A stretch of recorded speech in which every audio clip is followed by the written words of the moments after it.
Kajian Kitab.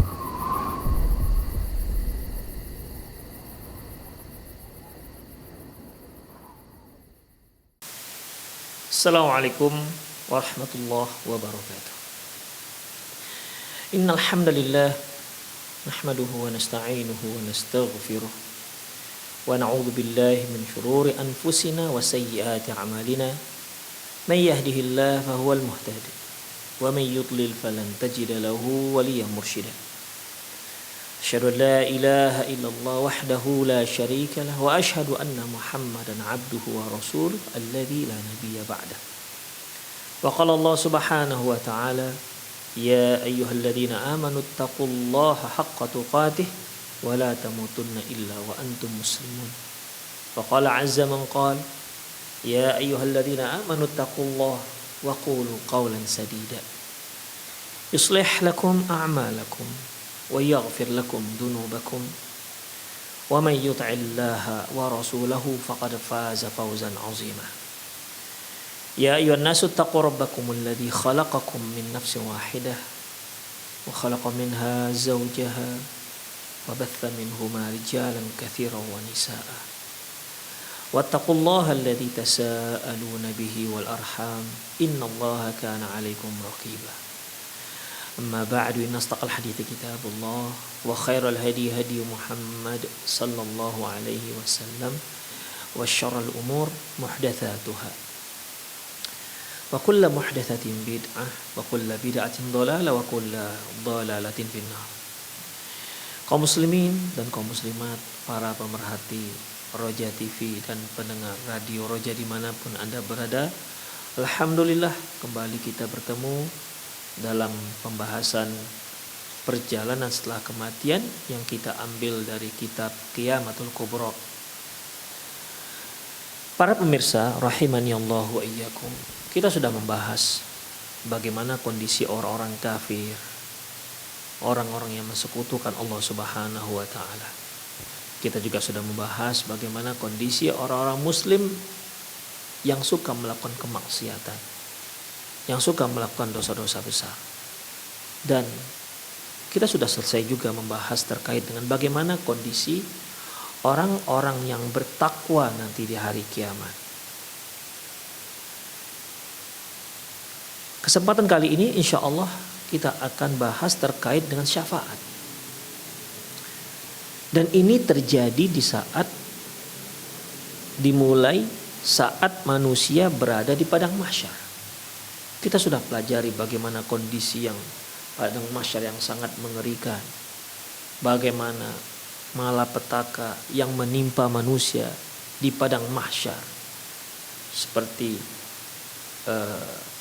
tidak ada tempat perlindungan, tidak ada tempat untuk berlindung, tidak ada naungan. Matahari pun jaraknya 2 mil, bahkan ada yang menyebutkan sejauh batang celak untuk mencelakkan mata, batang celak yang bisa digunakan untuk mencelakkan mata. Bagaimana orang-orang yang tenggelam dengan keringat mereka sesuai dengan amalan mereka di dunia. Ada yang hanya semata kaki, ada yang sepinggang, bahkan ada yang tenggelam dengan keringat-keringat mereka. Dan banyak hal-hal yang mengerikan yang masing-masing orang mengalaminya pada saat itu. Di saat-saat yang mencekam seperti itu, ikhwah, di saat-saat petaka yang menimpa seluruh umat manusia pada waktu itu, kecuali orang yang dirahmati oleh Allah Subhanahu wa taala yang tidak merasakan petaka itu, maka indama yashtaddul bala'u bin nasi fil mawqifil 'azim yatulu bahsul ibadi an ashabil manazilil 'aliyati liyashfa'u lahum 'inda rabbihim. Ketika petaka sudah semakin dahsyat yang dialami manusia di padang mahsyar, dan orang-orang pun mulai mencari-cari seseorang yang derajatnya tertinggi di hadapan Allah Subhanahu wa taala. Derajatnya tertinggi di sisi Allah Subhanahu wa taala. Tujuannya tentunya, harapannya tentunya agar hamba tersebut memohonkan syafaat kepada Allah untuk hambanya. Tentunya ini bukan hamba yang asal-asalan tentunya. Ini seorang hamba yang memang hamba yang luar biasa.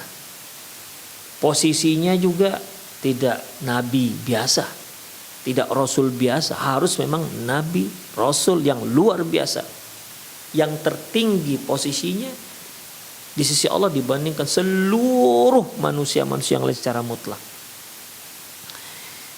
Tujuannya ikhwah, liyashfa'u lahum 'inda rabbihim. Tujuannya dengan harapan semoga si hamba ini, ya, si hamba ini memohonkan syafaat kepada Allah agar Allah memberikan sesuatu ataupun syafaat atau meringankan apa yang sedang dialami oleh manusia-manusia, umat manusia pada saat itu. Kayyati rabbina liyufassilul hisaba wa takhlisan nasi min qurabatil mauqifi wa ahwali.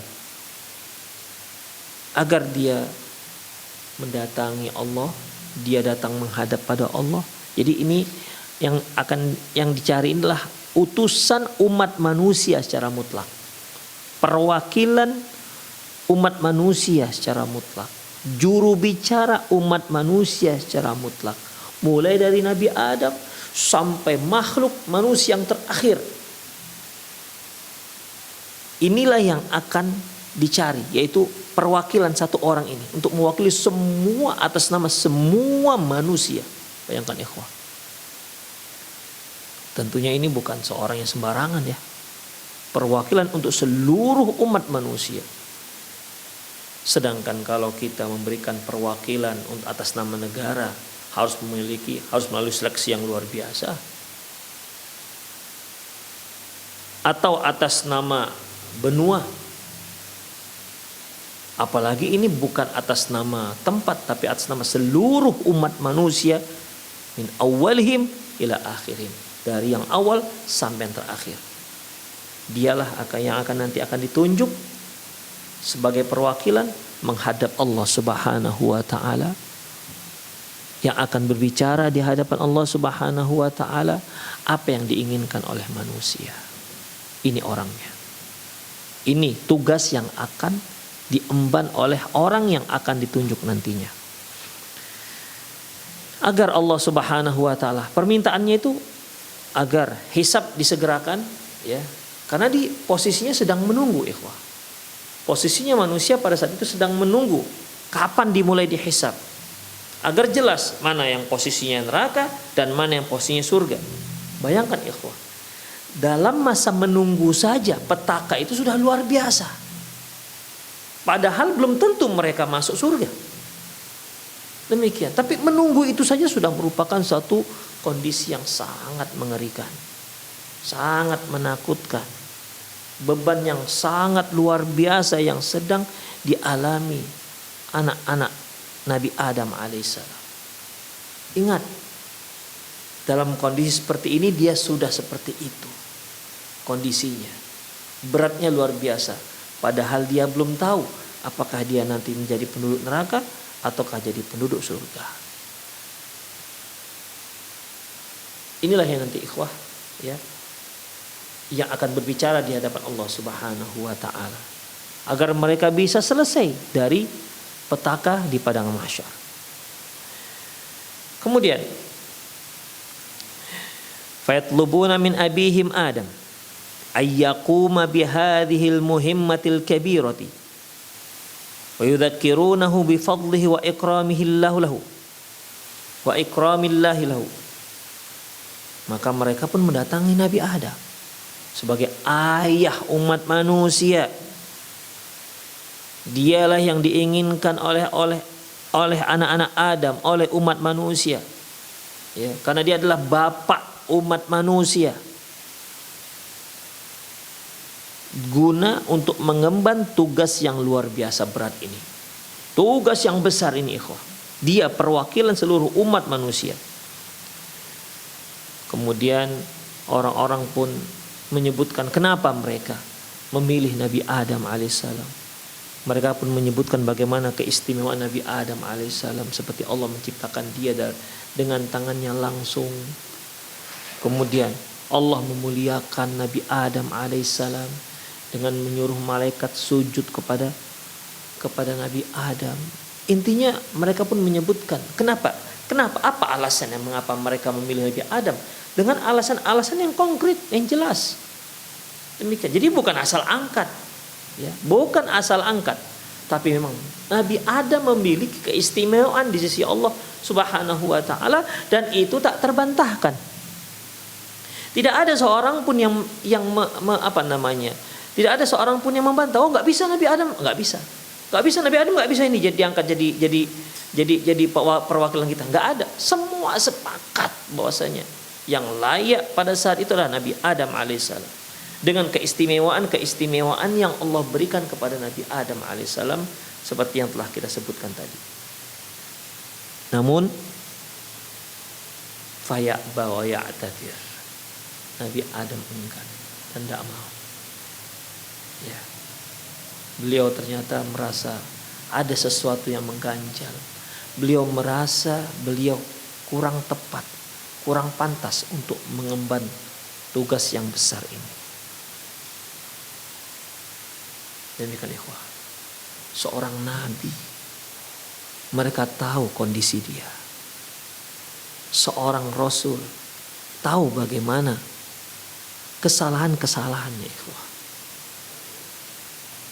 Itulah dia, orang semakin bertakwa kepada Allah Subhanahu wa taala, semakin kokoh keimanannya, semakin mengerti dia akan kesalahan-kesalahannya. Namun seorang yang tipis keimanannya, dia tak mengerti dengan kesalahannya. Bahkan dia akan merasa dirinya seorang yang tak punya salah. Yang dia tahu hanya kesalahan-kesalahan orang pada dirinya, namun dia merasa tak punya salah sama sekali. Bahkan ada yang lebih parah lagi, dia yang telah menzolimi orang, tapi dia yang merasa terzolimi. Na'udzubillah min dzalik. Di sini Nabi Adam alaihissalam paham. Aduh, bahasa kita, saya nggak layak. Saya banyak dosa, saya banyak salah. Demikian ikhwan, luar biasa. Ini adalah da'bu atau karakter seorang yang bertakwa itu begitu ikhwah. Dia nggak menganggap dirinya hebat. Ya. Dia nggak menganggap dirinya tinggi di sisi Allah Subhanahu wa taala. Akhirnya fayuhiluhum ila Nuha awwali rasulin arsalahu Allah ilal bashar. Namun Nabi Adam alaihissalam ketika beliau merasa tidak layak untuk tugas ini, dia pun mengarahkan umat manusia, coba pergi ke Nuh. Nuh adalah Rasul pertama diutus Allah Subhanahu wa taala ke muka bumi ini. Kemudian alladzi samahu Allahu 'abdan syakura, karena Allah telah menambahkan Nuh yaitu abdan syakura, innahu kana abdan syakura. Ya, Nabi Nuh merupakan abdan syakura. Dia adalah seorang hamba dan seorang yang bersyukur, seorang hamba yang bersyukur. Faya'ba wa yadhkur ma kana minhu min taqsir fi ba'dil umuri tujaha rabbih ma wa maulah. Namun Nabi Nuh juga merasa dia kurang layak untuk mengemban tugas yang mulia ini. Dia pun menyebutkan kesalahan-kesalahan, pelanggaran-pelanggaran yang dia rasa dengan melakukan, karena dia telah melakukan hal ini, dia merasa tidak layak untuk mendapatkan tugas yang mulia ini. Akhirnya Nabi Nuh alaihissalam tidak menerima tugas ini. Sekali lagi karena dia merasa kurang layak. Namun ikhwah, beliau mengarahkan kepada nabi yang lain. Coba kalian pergi ke Nabi fulan. Maka akhirnya diarahkanlah ke Nabi Musa alaihissalam. Nabi Musa juga merasa dia kurang layak. Hingga akhirnya Nabi Musa mengarahkan ke Nabi Isa alaihissalam. Nabi Isa juga merasa dia kurang layak untuk mengemban tugas ini. Hingga akhirnya orang-orang umat manusia pergi ke Rasulullah sallallahu alaihi wasallam, Muhammad bin Abdullah bin Abdul Muttalib. Wa hakadha yuhiluhum ila man ba'dahu min ulil azmi minar rusul. Demikianlah mereka mengarahkan kepada para rasul-rasul ulul azmi. Sebagaimana ikhwah rahimanallah wa iyyakum, rasul ulul azmi Nabi Nuh, Nabi Ibrahim, Nabi Musa, Nabi Isa, dan Nabi Muhammad sallallahu alaihi wasallam. Jadi Nabi Adam mengarahkan ke Nuh. Nuh merasa tidak layak. Dia mengarahkan Nabi Ibrahim ke Nabi Ibrahim. Nabi Ibrahim pun ketika orang-orang datang untuk memohon pada beliau untuk mengemban tugas ini, dia pun merasa nggak layak. Dia mengarahkan Nabi Musa. Nabi Musa juga merasa seperti itu. Nabi Musa mengarahkan ke Nabi Isa. Nabi Isa juga seperti itu. Dan akhirnya Nabi Isa alaihissalam mengarahkan ke Muhammad sallallahu alaihi wasallam. Wal akhir yadfa'uhu ila man ba'dahu. Kemudian Nabi Isa pun mengarahkannya kepada nabi setelahnya. Hatta ya'tu Rasulullah khataman nabiyyin. Sampai datanglah kepada Rasulullah nabi penutup Muhammad SAW, alladzi ghafarallahu lahu ma taqaddama min dzambihi wa ma ta'akhkhar, di mana dia telah diampunkan dosanya yang lalu dan yang akan datang. Fa yaqumur Rasulullah SAW maqaman yahmiduhu alaihi al-awwaluna wal akhirun. Maka Muhammad sallallahu alaihi wasallam dia pun mengambil posisi di mana posisi ini adalah posisi yang dipuji oleh seluruh umat manusia, umat yang awal dan umat yang akhir. Orang-orang yang mencela Rasulullah sallallahu alaihi wasallam, orang-orang kafir yang mencela Rasulullah sallallahu alaihi wasallam, ingat nanti di hari akhirat mereka akan mengakui bagaimana keistimewaan Rasulullah sallallahu alaihi wasallam. Sekarang oke. Ada orang yang mengatakan Muhammad ini begini-begini, ada yang melecehkan, kadang-kadang ada yang menjadikan guyonan. Ya, guyonan tapi menghina. Oke, di dunia, tapi ingat, Anda di akhirat akan memuji Rasulullah sallallahu alaihi wasallam. Posisi yang sedang ditempati Rasulullah SAW adalah posisi yang dipuji oleh seluruh umat manusia tanpa terkecuali. Wa tadhharu bihi manzilatuhu al-'azim. Disitulah terlihat bagaimana posisi Rasulullah yang sangat agung, yang sangat mulia. Wa darajatuhu al-'aliyah, dan derajat yang sangat tinggi, yang tertinggi. Fayasta'dinu ala rabbihi faya'dan lahu. Dan disitulah Rasulullah SAW memohon izin kepada Allah, dan akhirnya Allah pun memberi dia izin. Wa yahmiduhu wa yumajjiduhu. Rasulullah pun memuji dan menyanjung Allah Subhanahu wa taala di tempat tersebut. Wa yas'alu fi ummatihi. Dia pun memohon kepada Allah untuk umatnya. Fayastajibulah, dan Allah pun mengabulkan setiap permintaannya. Dzalika anna Allah a'ata kulla nabiyyin da'watan fi ummatihi la turad. Yang demikian itu karena Allah Subhanahu wa taala memberikan setiap nabi ada doa yang tidak akan ditolak oleh Allah Subhanahu wa taala. Faqad ista'jala kullu nabiyyin tilka da'watu fid dunya. Dan setiap nabi, masing-masing nabi sudah menggunakan doanya ini ketika dia masih di dunia. Mulai dari Nabi Nuh dan seluruh para nabi sudah menggunakan doa ini untuk umatnya semasa mereka masih di dunia. Nabi Nuh sudah menggunakan doa ini untuk kemaslahatan umatnya. Nabi Ibrahim, Nabi Ilyas, semua para nabi sudah menggunakan doa ini untuk kemaslahatan umatnya. Kecuali Rasulullah sallallahu alaihi wasallam, beliau menyimpan doa ini. Beliau menyimpan doa ini. Wa ikhtaba'a Rasulullah sallallahu alaihi wasallam da'watahu ila dzalikal mauqif alladhi yahtaju fi ummatuhu ila da'watihi. Dan Rasulullah belum menggunakan doa ini. Beliau sengaja menyimpannya. Tujuannya apa? Nanti di akhirat, di padang mahsyar, Rasulullah akan gunakan doa ini untuk menyelamatkan umat-umatnya.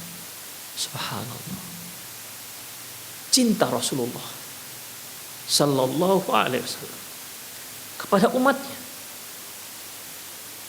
Ya, cinta Rasulullah sallallahu alaihi wasallam kepada umatnya. Fasalatullahi wassalamu alaihi. Fa innahu bil mu'minina raufur rahim. Sungguhnya beliau sangat sayang dan sangat penyayang kepada umatnya. Allahu Akbar. Rasulullah sallallahu alaihi wasallam. Benar kata Allah Subhanahu wa taala, qad ja'akum rasulun min anfusikum. Telah datang seorang rasul dari diri kalian. Azizun alaihi ma anittum. Sungguh segala sesuatu yang menyusahkan kalian itu menyempitkan dadanya, menyusahkan dia. Apa saja membuat kalian susah, dia juga merasa susah. Dia merasa berat. Hatinya merasa berat setiap kali ada sesuatu yang membuat kalian susah. Wabil mu'minina raufur rahim. Dan dia sangat penyayang dan pengasih kepada umatnya. Ma'asyiral muslimin rahimanallah wa iyyakum. Kalau kita lihat bagaimana Rasulullah sallallahu alaihi wasallam sangat cinta kepada umatnya. Banyak sekali berita-berita tentang masalah ini. Saya berikan contoh ikhwan. Seperti ketika Rasulullah sallallahu alaihi wasallam Isra dan Mi'raj. Beliau mendapat tugas, beliau mendapat kewajiban yang akan beliau bawa untuk umatnya. Apa itu ikhwah?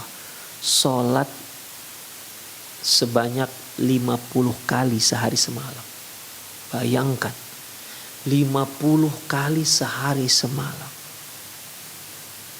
Rasulullah sallallahu alaihi wasallam merasa bahwasanya umatnya nggak akan sanggup. Apalagi setelah mendapatkan nasihat dari Nabi Musa alaihissalam. Enggak, akhirnya Rasulullah kembali kepada Allah, mohon pada Allah supaya diringankan. Allah pun ringankan. Kemudian Rasulullah minta kembali keringanan. Hingga akhirnya 5 sholat, 5 salawat, 5 sholat sehari semalam. Karena apa ikhwah? Karena memikirkan ini akan menyusahkan umatnya. Coba bayangkan. Seandainya sholat yang 50 kali sehari semalam itu berlaku untuk umat Rasulullah, apa yang terjadi? Sedangkan yang 5 kali sehari semalam masih banyak umat muslim yang menyatakan dirinya adalah umat Rasulullah sallallahu alaihi wasallam, masih banyak yang belum melakukannya. Bahkan masih banyak yang melakukan diskon. Satu hari hanya mengerjakan sekali. Satu hari hanya mengerjakan 2 kali. Bahkan yang hanya melaksanakan 2 kali dalam setahun itu pun bukan sholat wajib. Bayangkan ikhwan. Hanya 5 kali sehari semalam. Yang kalau kita hitung-hitung ikhwan. Ya kalau kita hitung-hitung. Yang sholat wajibnya saja. Sholat wajibnya saja. Subuh misalnya. Oke lah kita pakai surat yang pendek-pendek. Subuh 5 menit. Zuhur misalnya 7 menit atau 10 menit lah, itu udah lama sekali. 10 menit, asar 10 menit, maghrib 10 menit, isya 10 menit, itu udah lama sebenarnya. 45 menit, bayangkan. Dari 24 jam kita menggunakan waktu itu 40 menit untuk sholat. Ini pun udah lama sebenarnya ikhwah. Ini pun sudah lama. Demikian, hanya 45 menit. Dari 24 jam. Berarti kemana yang waktu yang 23 jam 15 menit itu kemana kita gunakan? Sesibuk itukah kita sampai kita gak bisa sholat? Wala haula wala quwata illa billah. Rasulullah sudah meringankan. Tanda kasih sayang beliau kepada umatnya. Rasulullah minta kepada Allah, mohon kepada Allah supaya diringankan sampai 5 sholat. Ikhwah rahimanallah wa iyyakum. Malu seharusnya kita. Seharusnya kita malu. Malu pada diri kita. Tentunya juga malu pada Rasulullah sallallahu alaihi wasallam. Beliau sangat perhatian dengan kita, tapi kita sendiri tak perhatian dengan diri kita sendiri. Itu keringanan, tanda kasih sayang Rasulullah kepada umatnya. Demikian juga ikhwah. Dan banyak sebenarnya kisah-kisah seperti ini. Seperti sholat tarawih misalnya. Ya sholat tarawih ketika itu Rasulullah SAW sholat berjamaah di hari pertama. Di hari kedua beliau keluar untuk sholat berjamaah, semakin membludak masjid. Di hari ketiga, di hari keempat Rasulullah nggak muncul. Apa kata Rasulullah? Khasyitu an tufrada alaikum. Aku khawatir kalau aku terus keluar, aku khawatir sholat tarawih ini menjadi wajib atas kalian. Karena Rasulullah tahu ini tarawih ini kalau menjadi wajib akan menjadi beban bagi umatnya. Jadi Rasulullah ingin agar sholat tarawih itu ya tetap sunnah, bukan sholat wajib. Itu kan tanda kasih sayang Rasulullah SAW kepada umatnya. Beliau juga ingin agar umatnya itu dalam beribadah ya tidak kelewat. Mungkin para pemirsa pernah mendengar, membaca, atau mungkin seringlah mendengarnya, di mana ketika tiga orang datang kepada Aisyah radhiyallahu anha bertanya tentang bagaimana ibadahnya Rasulullah sallallahu alaihi wasallam. Lantas Aisyah ibunda kita radhiyallahu anha menceritakan bagaimana ibadah Rasulullah sallam. Tiga orang ini merasa kurang puas. Hingga yang satu mengatakan, wallahi innila aqumu wala anam. Demi Allah, aku akan salat tahajud semalam suntuk dan aku tak akan tidur. Satu lagi mengatakan, wallahi innila asumu wala uftir. Yang satu lagi mengatakan, aku akan puasa terus, tidak ada berbuka. Hari ini puasa, besok puasa, lusa puasa, terus begitu selama hidupnya. Yang satu lagi mengatakan, wallahi innila tazawwajun nisa. Kemudian yang ketiga mengatakan, demi Allah aku tidak akan menikahi wanita. Aku tidak akan menikah. Tujuannya ketiga orang ini untuk ibadah kepada Allah Subhanahu wa taala. Memperketat ibadahnya kepada Allah Subhanahu wa taala dengan sholat satu malam suntuk, dengan terus-menerus berpuasa, dengan tidak menikahi wanita karena dia tahu kalau dia nikah dengan wanita, maka dia harus melakukan kewajiban-kewajiban terhadap wanita tersebut. Memberikan hak si wanita tersebut, dan ini akan menjauhkan dia dengan Allah Subhanahu wa taala, akan menghalangi dia untuk dekat dengan Allah Subhanahu wa taala. Begitulah pemikiran mereka. Ketika mendengar hal ini, Rasulullah naik mimbar, enggak tanggung-tanggung ikhwah. Rasulullah naik mimbar karena ini penyakit, dan penyakit ini akan menyusahkan umat Rasulullah sallallahu alaihi wasallam. Beliau naik ke mimbar, lantas beliau mengatakan, Fama balu aqwamun yaquluna kada wa kada. Kok masih apa maksudnya satu kaum mengatakan begini dan begitu? Wallahi inni la atqakum wa akhsyakum fillah. Demi Allah, aku adalah orang yang paling takut kepada Allah. Aku adalah orang yang paling takwa kepada Allah ketimbang kalian semua. Oke, kalian takut kepada Allah, kalian takwa kepada Allah. Tapi rasa takutku kepada Allah, rasa takwaku kepada Allah Subhanahu wa taala itu jauh lebih dalam ketimbang kalian. Walakinni aku muwa'anam. Namun begitu pun aku sholat tahajud dan aku juga tidur. Wa asumu wa uftir, dan aku juga berpuasa dan aku juga berbuka. Artinya tidak terus-menerus berpuasa. Wa atazawwajun nisa, dan aku juga menikahi wanita. Beliau mengakhiri statement dia supaya jangan ada umat manusia, umat Islam yang melanggar ini semua. Apa kata beliau? Faman raghiba an sunnati falaysa minni. Yang enggak suka dengan ketetapan itu, maka tak termasuk kelompokku, enggak termasuk umatku. Masya Allah. Kemudahan yang Rasulullah sallallahu alaihi wasallam berikan kepada manusia. Bayangkan ikhwah, seandainya Rasulullah biarkan yang satu terus-menerus puasa, bagaimana dengan kewajiban-kewajiban dia yang lain? Bagaimana hak-hak orang lain yang harus dia berikan? Itu merupakan tanda kasih sayang Rasulullah sallallahu alaihi wasallam kepada kita. Pernah pada suatu hari ikhwah Rasulullah SAW membaca firman Allah Subhanahu wa taala, yaitu perkataan Nabi Ibrahim. Dalam surat Ibrahim, ya, tercantum dalam surat Ibrahim. Di situ disebutkan Rabbi, ini doa Nabi Ibrahim, Rabbi innahunna adlalna katsiran minan nas faman tabi'ani fa innahu minni. Ya Allah, sungguhnya sudah banyak manusia-manusia yang sesat. Faman tabi'ani fa innahu minni. Barang manusia-manusia yang mengikutiku, sungguh dia termasuk kelompokku. Faman asani, namun ya Allah, kalau mereka mendurhakai, faman asani fa innaka ghafurur rahim.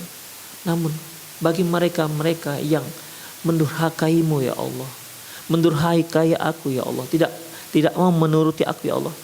Sungguhnya Engkau Maha Pengampun lagi Maha Penyayang. Nabi Ibrahim doanya.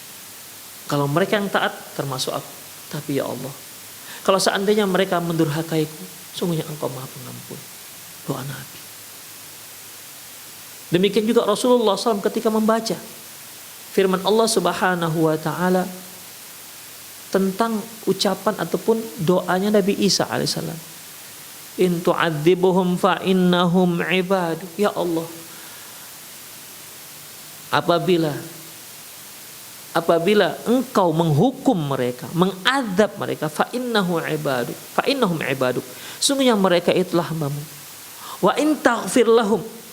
Namun apabila Engkau mengampuni mereka, fa innaka antal ghafurur rahim. Sungguhnya Engkau Maha, fa innaka antal azizul hakim. Sungguhnya Engkau Maha perkasa lagi Maha bijaksana. La haula wala quwata illa billah. Doanya para nabi. Rasulullah membaca ini menangis, ya, menangis terseduh-seduh. Menangis semalaman, ya. Ini dalam riwayat Imam Muslim, ya. Semalaman menangis. Apa ikhwah? Beliau berdoa untuk umatnya. Sampai Allah Subhanahu wa taala manggil Jibril. Jibril, coba kemari. Coba kamu lihat. Itu Muhammad nangis malaman. Apa yang dia minta? Ya tentunya Allah tahu. Allah tahu. Jadi Jibril pun datang. Kemudian Jibril datang kepada Rasulullah SAW dan menanya apa yang diinginkan. Lantas Rasulullah SAW memohon kepada Allah Subhanahu wa taala untuk mengampuni umatnya. Sebagaimana doanya Nabi Ibrahim alaihissalam untuk umatnya, sebagaimana doanya Nabi Isa alaihissalam pada umatnya. In tu'adzibuhum fa innahum ibaduk. Ya Allah, ini doa Nabi Isa. Ya Allah, seandainya Engkau azab mereka, mereka itu hamba-Mu ya Allah. Wa in taghfir lahum, kalau Engkau mengampuni dosa-dosa mereka, fa innaka antal azizul hakim. Sungguh Engkau Maha perkasa lagi Maha bijaksana. Itu menunjukkan kasih sayang Rasulullah sallallahu alaihi wasallam kepada umatnya. Demikian ikhwan azinallahu wa ikum. Bahkan dalam hadis yang diriwayatkan oleh Ibnu Hibban, beliau menyatakan bahwasanya sungguhnya aku mendoakan umatku di setiap kali sholat. Bayangkan ikhwan, setiap kali sholat beliau mendoakan umatnya. Kemudian banyak lagi ikhwan, seperti kisah sabda Rasulullah sallallahu alaihi wasallam, laula an asyqa ala ummati la amartum bisiwak inda kulli wudu. Seandainya tidak menyusahkan umatku, niscaya akan aku perintahkan, akan aku wajibkan kepada mereka untuk bersiwak setiap kali wudu. Tapi kan akan menyusahkan, makanya beliau enggak jadi. Ya, sayang beliau kepada umat. Beliau enggak jadi mewajibkannya. Beliau juga pernah sengaja memperlambat keluar dari rumah beliau setelah sholat, setelah adzan Isya berkumandang, sampai para sahabat tuh menunggu beliau keluar kamar beliau hatta yafiqu ru'usuhum, sampai Rasulullah, para sahabat tuh mengantuk-ngantuk begini.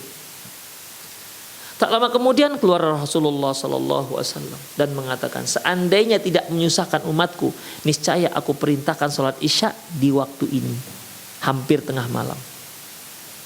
Tapi beliau tahu itu akan menyusahkan umatnya. La haula wala quwata illa billah. Subhanallah, bagaimana cintanya Rasulullah sallallahu alaihi wasallam kepada umat, kepada kita, kepada antum, kepada seluruh umat manusia, terutama kepada kaum muslimin. Bagaimana sayangnya beliau kepada kita. Tapi sering di antara kita membalas air susu dengan air tuba. Rasulullah sayang dengan kita, tapi kita nggak pernah sayang dengan Rasulullah Sallallahu Alaihi Wasallam. Para ikhwatiddin rahimanallahu wa iyyakum. Dan terakhir Rasulullah SAW mengungkapkan bagaimana kasih sayang beliau kepada umatnya. Ini dia hadisnya, ya. Inilah hadisnya, yaitu kata beliau, seluruh para nabi diberi jatah doa yang akan dikabulkan. Doa untuk umat mereka yang akan dikabulkan oleh Allah Subhanahu wa taala. La turad, tidak akan ditolak. Rasulullah tidak menggunakan. Beliau menahannya, satu doa ini. Beliau menyimpannya. Kapan beliau gunakan? Nanti di padang mahsyar.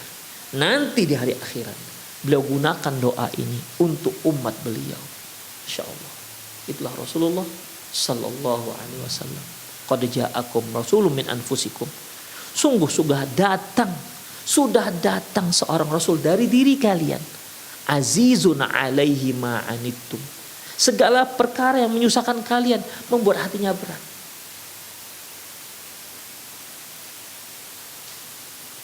Kemudian Allah Subhanahu wa taala juga mengatakan bahwasanya wabil mu'minina raufur rahim. Azizun alaihi ma anittum wabil mu'minina, dan terhadap orang-orang mukmin ya, harisun alaikum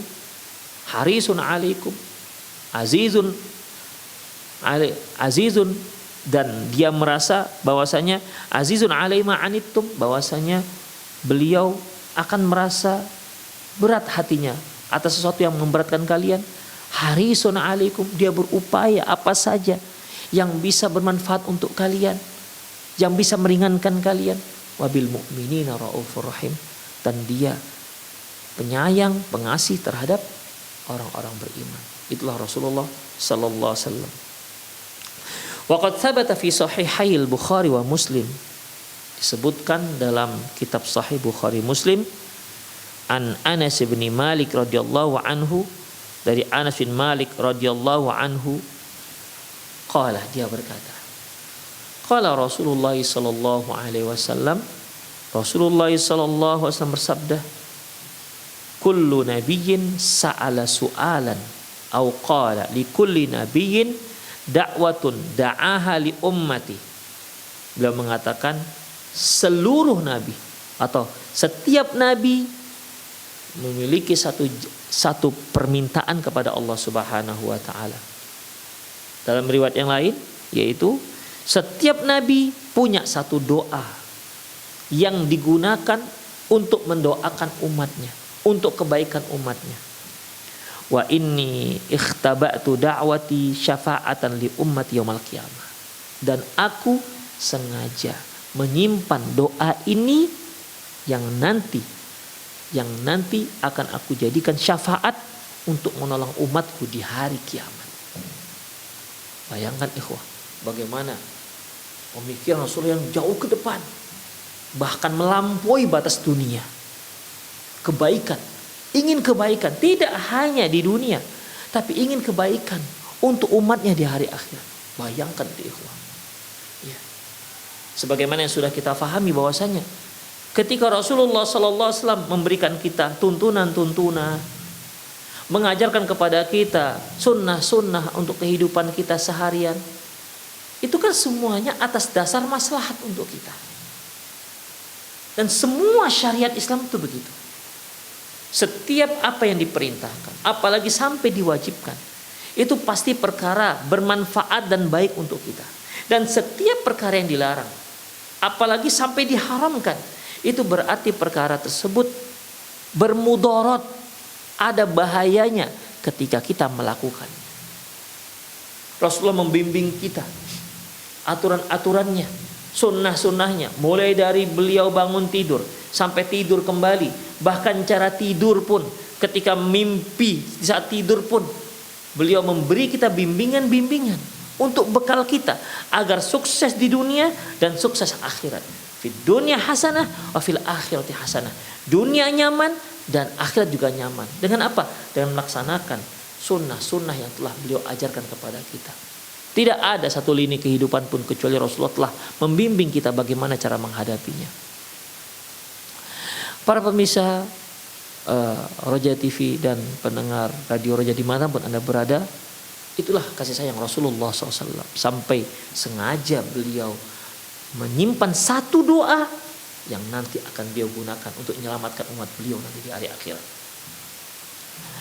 Wa fi sahih Muslim an Jabir bin Abdullah radhiyallahu anhu.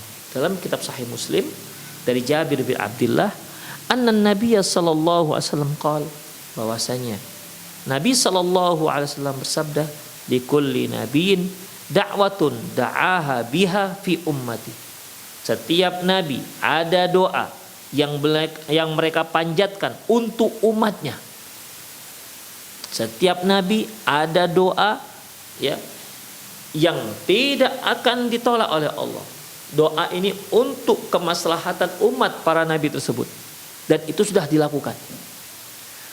Wa khabba'tu da'wati syafa'atan li ummati yaumil qiyamah. Adapun aku belum menggunakannya. Sengaja aku simpan ya. Dan akan aku gunakan nanti di hari kiamat untuk memberikan syafaat kepada umatku. Wa fi sahihai al-Bukhari wal Muslim. Dalam dua kitab sahih Muslim dan Bukhari, wa Sunan Tirmizi dan Sunan Tirmizi, an Abi Hurairah radhiyallahu anhu, dari Abi Hurairah radhiyallahu anhu, anna Rasulullah sallallahu alaihi wasallam qala, bahwasanya Rasulullah sallallahu alaihi wasallam bersabda, likulli nabiyyin da'watun mustajabatun. Setiap nabi punya doa yang mustajabah, yang pasti diterima, pasti dikabulkan oleh Allah Subhanahu wa taala. Fata'ajjala kullu nabiyyin da'watahu. Semua nabi sudah menggunakan doa itu ketika mereka semasa di dunia. Fata'ajjala, sudah menggunakannya.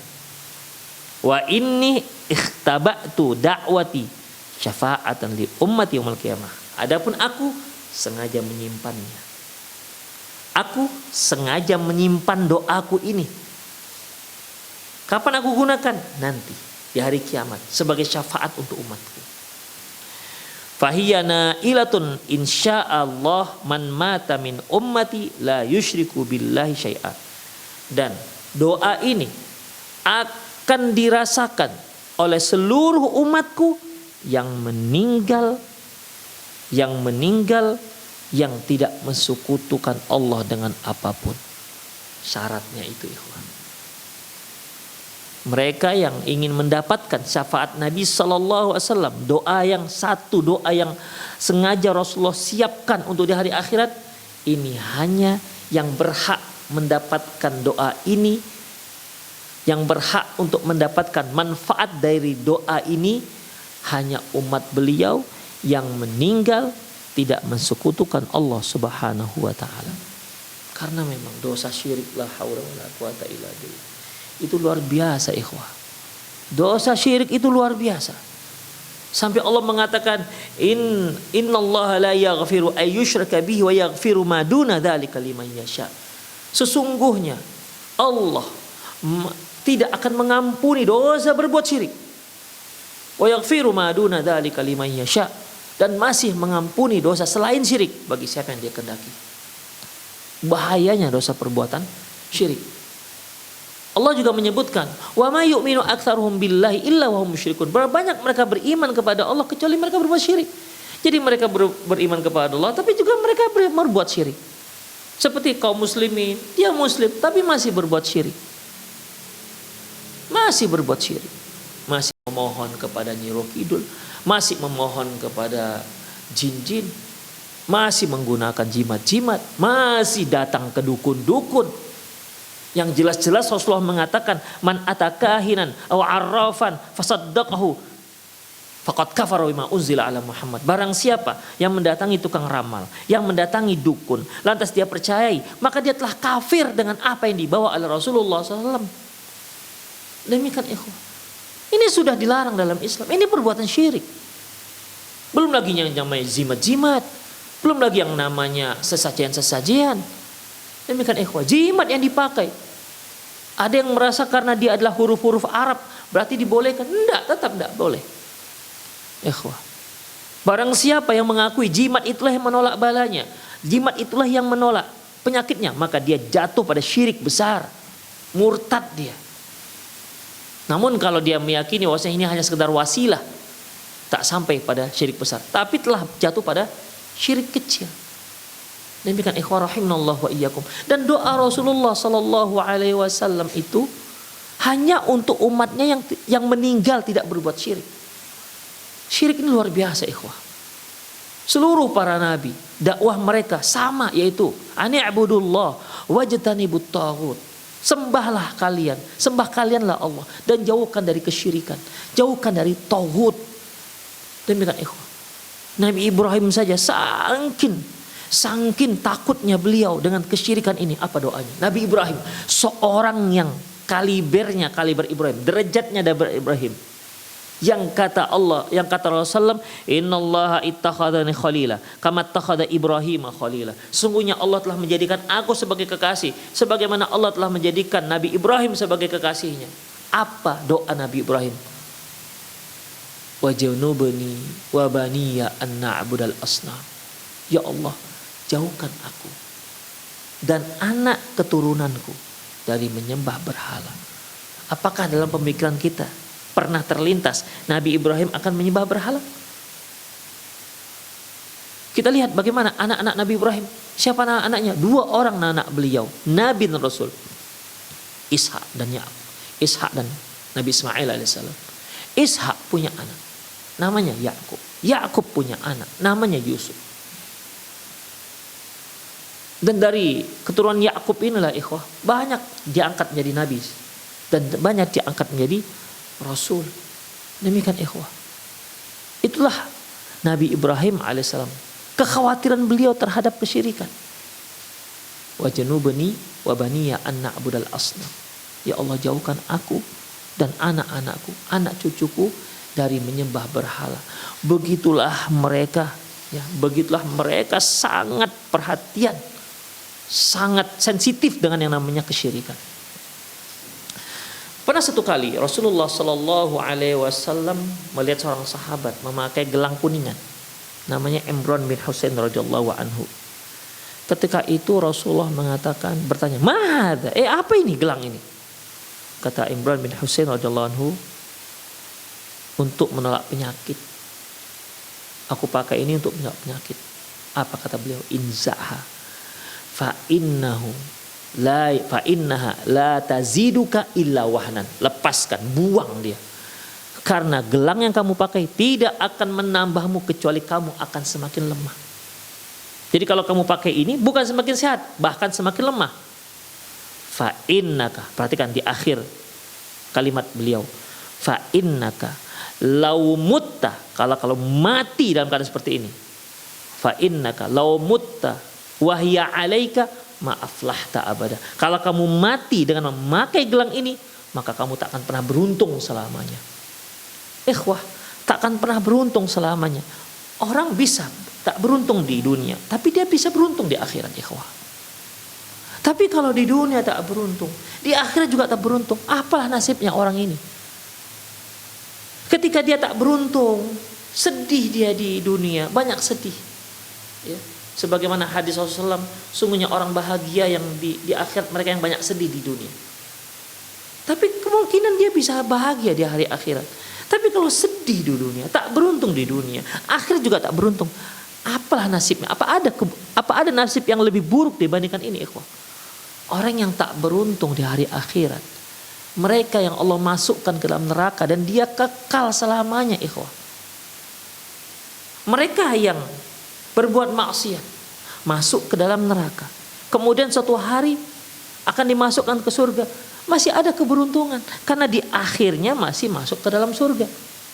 Kan Allah Subhanahu wa taala sebutkan orang-orang yang masuk ke dalam surga, wa dzalika huwal fawzul azim, itu merupakan keuntungan yang luar biasa, kesuksesan yang luar biasa, keberhasilan yang luar biasa. Kenapa? Masuk surga. Tapi kalau maaflah tak abada, kamu tak akan pernah beruntung selamanya, berarti di akhirat dia nggak akan beruntung juga, nggak pernah masuk surga. Demikian ikhwah, rahimanallah wa iyyakum. Ini sangat selaras dengan sabda Nabi SAW. Fahiyana ilatun insyaallah man mata min ummati la yusyriku billahi syai'a. Sungguh doa yang aku simpan, satu doa ini untuk keberuntungan umatku, untuk kebahagiaan umatku, untuk menolong umatku, untuk memberi syafaat umatku. Ini hanya bisa mengenai atau hanya bisa didapati oleh umat-umatku yang mati tidak dalam mensekutukan Allah Subhanahu wa taala. Berarti mereka yang mati dalam mensekutukan Allah tak berhak mendapat doa ini dari Rasulullah sallallahu alaihi wasallam. Seharusnya dia dapat, tapi dia sendiri yang menghalangi dirinya untuk mendapatkan keberuntungan itu. Wala haula wala quwata illa billah. Hadis ini disebutkan dalam kitab Jamil Usul, ya, dan disahihkan oleh Diriwayatkan oleh Imam Bukhari dan Muslim. Wa rawat Tirmidzi wa Abu Dawud. Imam Tirmidzi dan Imam Abu Dawud juga meriwayatkan an Anas bin Malik, dari Anas bin Malik, qala dia berkata, qala Rasulullah sallallahu alaihi wasallam. Rasulullah sallallahu alaihi wasallam bersabda, syafaati li ahlil kabairi min ummati. Doa itu aku simpan juga untuk syafaat, memberikan pertolongan umatku yang melakukan dosa besar. Masya Allah. Sampai yang dosa besar masih mendapatkan doa ini, akan merasakan keberuntungannya dengan doa Rasulullah SAW ini. Itu yang melakukan dosa besar. Gimana dengan yang tak melakukan dosa besar? Lebih beruntung lagi. Gimana dengan mereka-mereka yang taat kepada Allah, bertakwa kepada Allah? Mereka tentunya akan lebih besar kemungkinan untuk mendapatkan keistimewaan doa ini dari Rasulullah Sallallahu Alaihi Wasallam. Penghalangnya hanya satu. Ingat ikhwah, kesyirikan. Mereka yang mati dalam keadaan berbuat syirik, la haula wala quwata illa billah, tak akan mendapatkan ini dari Rasulullah Sallallahu Alaihi Wasallam. Rasul saja diancam oleh Allah, lain asyrakta la yahbatan amalu. Kalau kamu berbuat syirik, kami akan habiskan, kami akan pupuskan semua amal-amal kebaikanmu. Begitulah ikhwah bahayanya berbuat syirik. Dan disinilah mulai kita lihat bagaimana agungnya posisi Rasulullah Sallallahu Alaihi Wasallam jika dibandingkan dengan semua umat manusia. Beliaulah orang yang memang menjadi utusan umat manusia untuk menghadap Allah Subhanahu wa taala. Beliaulah juru bicara manusia. Apa maunya manusia? Ya, beliaulah yang akan menyampaikan itu kepada Allah Subhanahu wa taala. Bagaimanakah detail ceritanya sampai Rasulullah SAW menjadi utusan umat manusia, sampai Rasulullah SAW diberikan izin oleh Allah Subhanahu wa taala untuk memberikan syafaat kepada umat manusia? Insyaallah di kajian yang akan datang akan kita bacakan hadis yang cukup panjang tentang kisah ini. Kisah yaitu kondisi manusia di padang mahsyar kelak. Demikian ikhwah, semoga sedikit yang kita sampaikan bermanfaat. Oleh karena itu, mohon maaf atas segala kesalahan. Saya undur diri. Kita akhiri kajian kita dengan subhanakallahumma bihamdik, asyhadu an la ilaha illa anta, astaghfiruka wa atubu ilaihi. Wa sallallahu ala nabiyyina Muhammad wa ala alihi wa ashabihi ajma'in. Wa akhiru da'wana alhamdulillahirabbil alamin. Assalamualaikum warahmatullahi wabarakatuh.